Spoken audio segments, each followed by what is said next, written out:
friends, வணக்கம். Welcome back to Happy Home Makers channel. எல்லாரும் நல்லா இருக்கீங்களா? நம்ம ஃபெஸ்டிவல் போதெல்லாம் வீட்டு வாசல்ல தோரணம் கட்டி தொங்க விடுவோம் இல்லையா? பூ மாவல் எல்லாம் வச்சு தோரணம் செய்வோம் இல்லையா? இன்னைக்கு அந்த மாதிரி ஒரு தோரணம் ரொம்ப ஈஸியா எப்படி செய்யறதுன்னு பார்ப்போம் வாங்க. ஒரு ஊசியில் உங்களோட நிலப்படியோட விட்டுக்கு ஏற்ற அளவுக்கு நீங்கள் அளந்துக்கிட்டு அந்த அளவுக்கு நூலை இப்படி ரெண்டாக கோத்துக்கோங்க. ரெண்டாக கோத்துக்கிட்டு இந்த எட்ஜை வந்து முடி போட்டுக்கோங்க. நல்லா ஸ்ட்ராங்காக 1லேருந்து 2 முடி வரைக்கும் போட்டுக்கோங்க. அப்போ தான் அந்த பூ வந்து விலகாமல் இருக்கும். போட்டு இப்போ நம்மளோட நூல் வந்து தயாராக இருக்கு. நான் இன்னைக்கு வந்து இந்த மேரிகோல்டு எடுத்திருக்கேன்.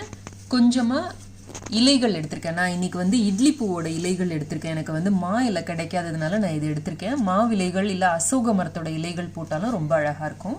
அப்புறமா வெள்ளை சம்பங்கி எடுத்திருக்கேன்.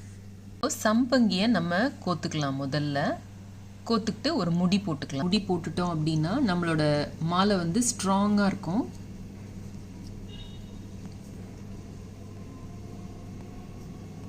சும்மா ஒரு ஆர்டினரி முடிச்சு போட்டால் போகிறோம்.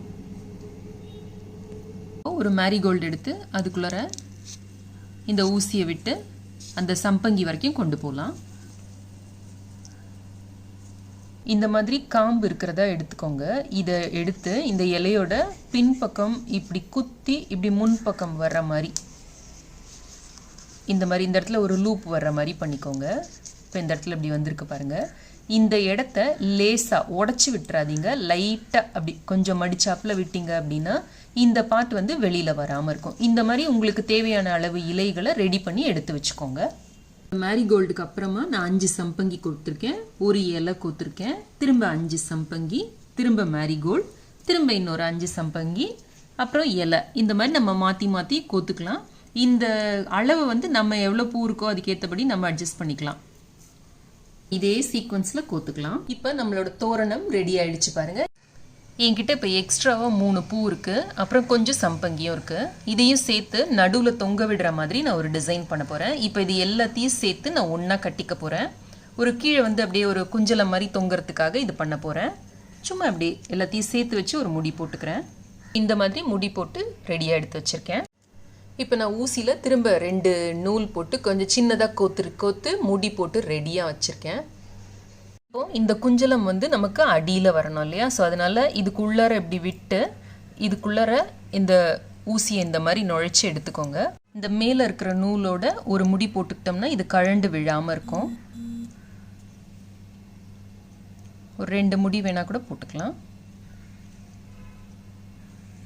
இப்போ இந்த மாதிரி இருக்கட்டும். இதில் நம்ம இந்த இதை கோத்துக்கலாம். இப்போ சின்னதை வந்து நான் அடியில் கோக்குறேன். இப்போ கோக்குறப்ப இந்த மாதிரி கோக்கலாம். இப்படி ஸ்ட்ரெயிட்டாக வச்சுட்டு இந்த பூவோட சென்டரில் குத்தி இந்த மேலே இந்த ஊசி வர்ற மாதிரி விட்டு எடுத்துக்கலாம். எடுத்து இந்த இதில் கொண்டே விட்டுக்கலாம். இப்போ அடுத்தது ஒரு சம்பங்கி பூ எடுத்து அதையும் அதே மாதிரி பூவோட சென்டரில் குத்தி இப்படி மேலே வர்ற மாதிரி எடுத்துக்கலாம். இதுக்கு மேலே அடுத்த பெரிய மேரிகோல்டு.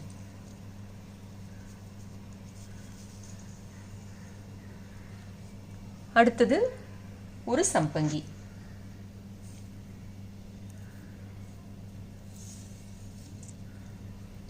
அடுத்தது இந்த பெரிய பூ.